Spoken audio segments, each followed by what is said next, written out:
ఇల్లు చూడొచ్చు. కొత్తగా కట్టిన ఇల్లు ఇది.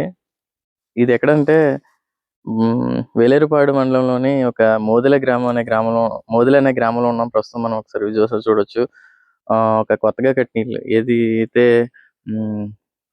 జమ్మి అదేవిధంగా సొప్పతో పాటు ఎదురు బొంగులతో కట్టుకున్న ఇల్లు. దానికి తాళం కూడా ఏశారు.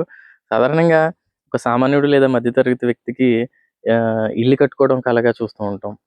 అటువంటిది ఎన్నో లక్షలు తీసుకొని లేదా బ్యాంక్ లోన్‌ల ద్వారా ఇల్లు కట్టుకొని వాళ్ళ కల నెరవేర్చుకుంటున్న పరిస్థితుల్లో ఈ రోజుల్లో మనం ఒకసారి విజువల్స్‌లో చూడొచ్చు. బ్యాక్‌గ్రౌండ్‌లో మొత్తం కూడా పూరిళ్ళే కనబడుతున్నాయి.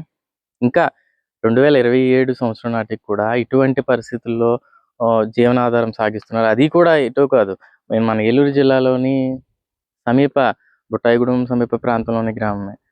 దీన్ని బట్టి మన ఆర్థిక వ్యవస్థ కావచ్చు, మన సామాన్యుడి స్థితిగతులు ఎలా అభివృద్ధి చెందుతున్నదనేది మనకు అద్దం పడుతున్న పరిస్థితి కనబడుతుంది.